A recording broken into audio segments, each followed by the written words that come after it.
बिस्मिल्लाहिर्रहमानिर्रहीम। अस्सलामु अलैकुम। हसीन औरत का फितना। 7 लोग वो होंगे जिन्हें अल्लाह ताला क़यामत के दिन अपने अर्श का साया अता करेगा, जबकि कोई और साया ना होगा। इसमें एक वो नौजवान भी होगा जिसे एक खूबसूरत औरत बुराई की तरफ बुलाए और वो कहेगा कि मैं अल्लाह से डरता हूँ। सही बुखारी हदीस नंबर 660। ये कहानी है एक ऐसे नौजवान की जिसका दिल ईमान से रोशन था और जिसने फितने के वक्त अल्लाह को याद रखा। वीडियो को स्टार्ट करने से पहले अगर आप हमारे चैनल पर नए हैं तो लाइक और सब्सक्राइब कर दें। यूसुफ एक आम सा नौजवान था। वो ना तो किसी यूनिवर्सिटी का स्टूडेंट, सोशल मीडिया पर मशहूर, और ना ही किसी अमीर घराने से, लेकिन इसके पास एक ऐसी दौलत थी जो दुनिया के मालो दौलत से कहीं कीमती थी। वो थी ईमान और हया। वो दिन का आगाज फजर से करता, कुरान की तलावत, जिक्र रोजगार करता, दूसरों की मदद करना इसकी आदत थी। इसकी माँ हमेशा कहती थी, बेटा ज़माना बिगड़ चुका है, लेकिन अगर तुम अल्लाह से जुड़े रहोगे तो दुनिया तुम्हारा कुछ नहीं बिगाड़ सकेगी। यूसुफ एक इस्लामी लाइब्रेरी में रज़ाकार के तौर पर काम करता था। वहाँ लोग किताबें लेने आते, मशवरे करते और कभी कभी दीनी सवालात भी करते। एक दिन एक औरत लाइब्रेरी में आई। खूबसूरत बनाव सिंगार से आरास्ता, नाम था एनी। एनी ने यूसुफ से चंद सवाल किए, फिर अगले दिन दोबारा आई, फिर तीसरे दिन दोबारा आई। यूसुफ को जल्द ही अंदाज़ा हो गया कि यह औरत इल्म के लिए नहीं बल्कि किसी और नीयत से आ रही है।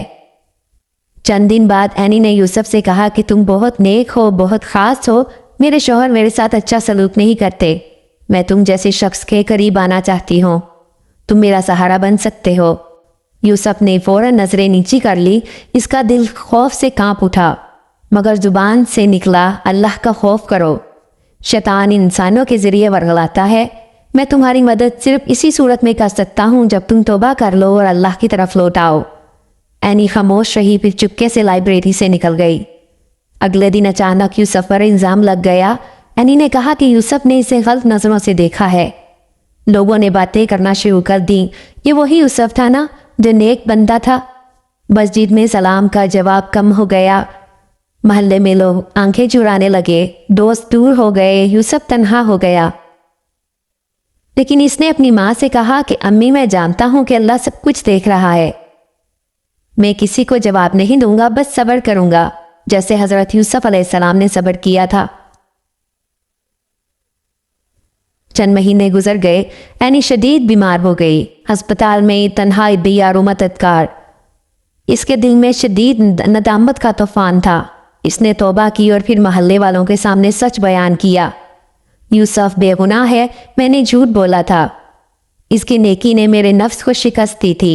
मैं हसद का शिकार हो गई थी। ये सुनकर लोग शर्मिंदा हो गए। यूसुफ के पास आए और माफ़ी मांगी। यूसुफ ने सिर्फ इतना कहा कि मैं तुम्हें माफ़ किया जैसे मेरा रब हर रात हमें माफ़ करता है। यूसुफ की इज्जत दुगनी हो गई। एक आलिम दीन ने इसे अपनी बेटी का रिश्ता दे दिया। यूसुफ ने दीनी तालीम में आगे बढ़ने का आज़म किया। आज वो नौजवान को यही सिखाता है, अगर फितने का वक्त आए तो नफ्स की नहीं अल्लाह की मान कर दिखाओ। अल्लाह तुम्हें ऐसी इज्जत देगा जो तुमने कभी सोची भी नहीं होगी। मेरे प्यारे बहन भाइयों, ये दुनिया खूबसूरत औरत, शोहरत, दौलत हर शक्ल में फितना बनकर आती है। लेकिन जो नौजवान अल्लाह से डरता है और गुनाह के वक्त कहता है मैं अल्लाह से डरता हूँ, वो क़यामत के दिन अल्लाह के अर्श के साए का हकदार होगा। अगर आप हमारी कहानी से मुतासिर हुए हों तो इसे दूसरों तक शेयर ज़रूर कीजिएगा। शायद किसी की ज़िंदगी का रुख तब्दील हो जाए। अल्लाह हमें फितने के वक्त सब्र, हया और ईमान पर कायम रहने वाला बनाए। आमीन। मिलते हैं एक नई वीडियो के साथ। अपना ख्याल रखिएगा। अल्लाह हाफिज़।